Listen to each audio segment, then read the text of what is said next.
was writing my journal. 10 minutes, sorry. 10 minutes, yeah. Give me a 1-minute one then. Yeah.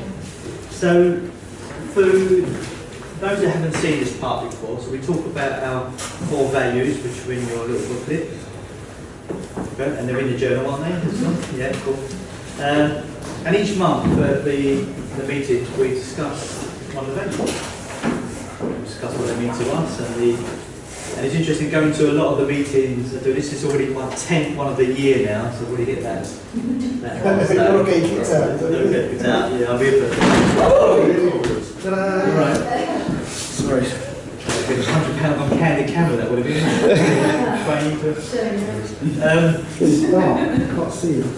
What's interesting is we do the same value each month, all the groups, but it's really interesting to see how the conversations really go off at different levels and what it means to different people. And what's great about this community is how empowering it is. So someone says something, and it leads to a whole different conversation. A lot of enhanced. So innovation, and in the book it says solving the unsolvable. I'm going to ask you, and Nick, I'll look at you. Hello. What does innovation mean to you in the world and in this world as well? In this community? Innovation is the infinite space of possibility that we as humans are gifted with. Right. So we have generativity. I think I said one word, did I? Okay, my one word is generativity. Well, spell that. Generativity.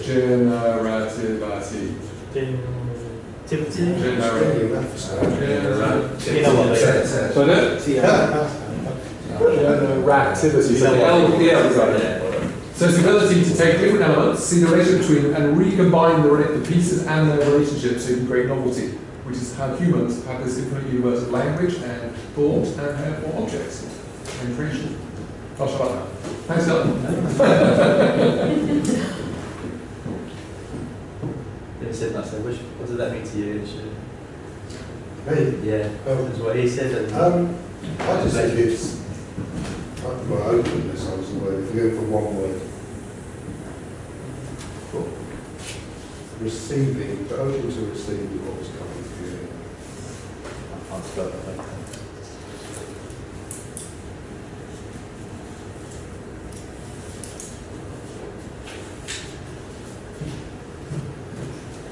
What about the definition of innovation for people? Because it can mean two different things, isn't it? We talked in Essex, didn't we, about the Apple very much. We think they're inventors, but they're not, they're innovators. It tends to be what they work on is already out there, they just make it better.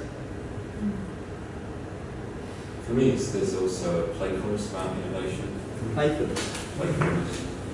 So, in that sense, it's like a child just playing with ideas, just sort of playfulness, and then something pops out.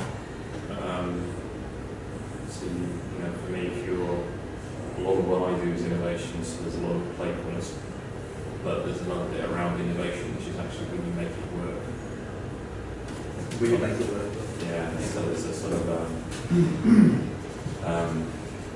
because we talk about innovation thinking, but then there's the other bit of actually, in a business sense of how you, like when I was writing my dreams, and that's great idea, but does it only become innovation when you've done it, or is it actually just the thinking of it? Yeah. So there's these two bits to it. I'll pick it up from that though. There's the kind of wouldn't it be great if we could? So the idea. But and then, and here's how we can, or here's how ways that we could. So out of the box thinking isn't innovation, it's just. So it's interesting. I would say if someone asked me, based on my world, innovation is the bit to have the idea. Yeah. I don't know the word for that apart from innovation. Creativity? Creativity. Yeah, creativity. It requires action. So you have to act on it, you have to create. It's coming sort of from back to what you said earlier, about learning from your mistakes.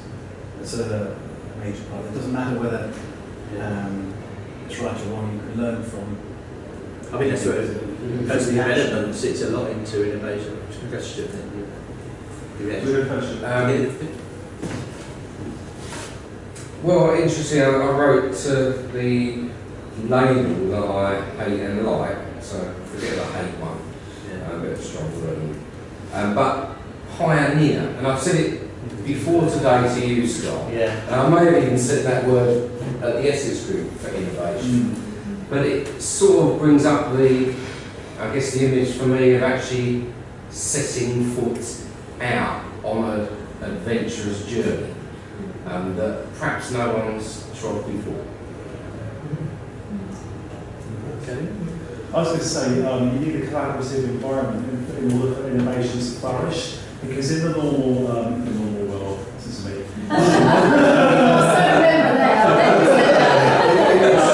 In the external environment, innovation can also have negative connotations with recklessness, can't it? So this provides a safe environment for us to share our thoughts on innovation, and then we also have a kick up the backside here to encourage us to turn it into a reality within a safe environment.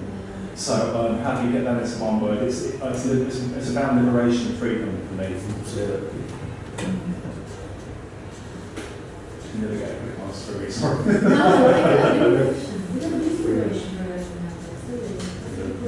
The phrase that's coming to my mind at the moment is idealistic pragmatism. I like that. Just what words I can't spell. I don't know. Idealistic pragmatism. Yeah, you know what he means. Would you like to expand on that? Yeah, it's the ideal solution. We're not limited by realism. We can be idealistic about it. And to be true innovation, it has to be brought into a solution that can actually be delivered. Can I just draw something? Because that, My pen. can I just so I heard, when you said that, I remember someone telling me the definition. So this is basically, that's practical, this is ideal, that's innovation. Yeah. So when you said that, I remember reading that in someone's view. Remember that was that? Also, I mean, in this community as well, is a lot of it very innovative in our businesses, because we're doing things different. You're not the normal business coach, are you? Am I? No, you're not. No. They're innovating that. So, can I? Sorry, I just want to say, I think it's also important to remember that sometimes innovation actually does thrive within constraint. Because somebody mentioned this recently, that actually people can be really creative when they're constrained in a constrained environment. So it's actually when we've got all the freedom in the world, that's not always the moment that we're the most innovative. That what forces innovation is when we're forced to think our way out of a tight situation.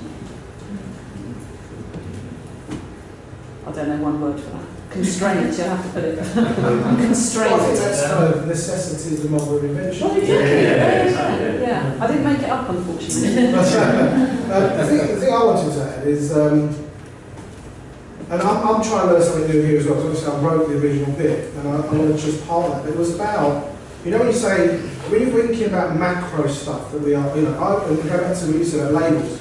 I don't think of myself as a business person, I don't even think of myself as a coach.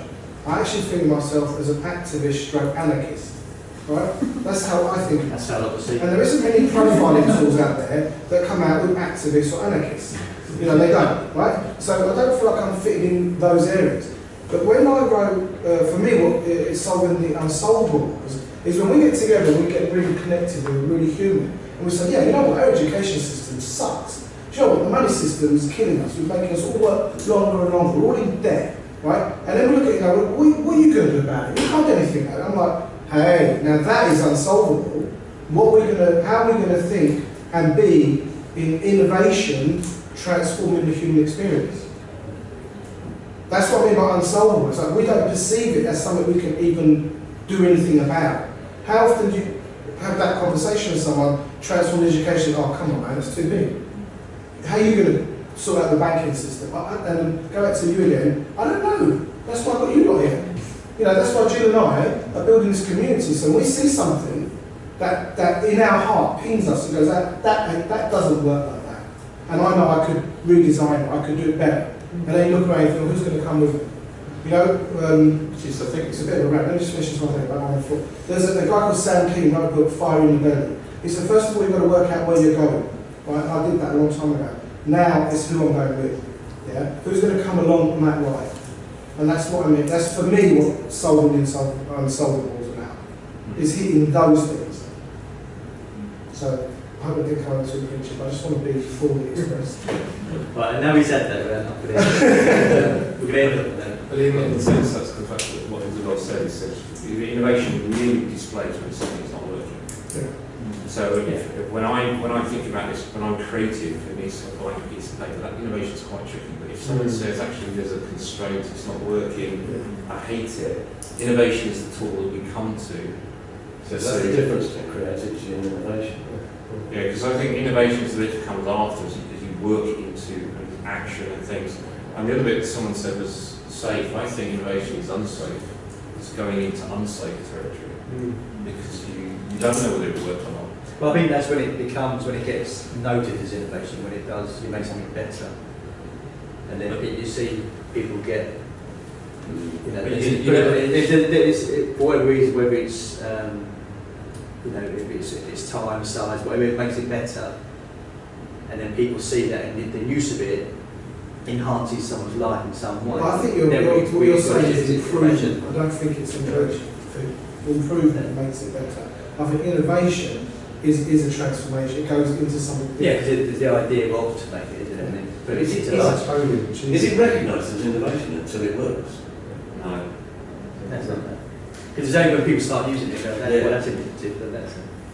Well, it's got to work. And you're small kids, so that's the end of it. So. Oh. Continue down the bar. Thank you very much.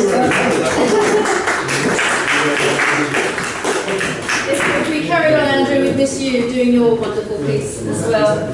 Yeah, I can constantly remind it. Anyway. I think Okan kind of summed it up as well, quite nicely for me. So, solving the unsolvable.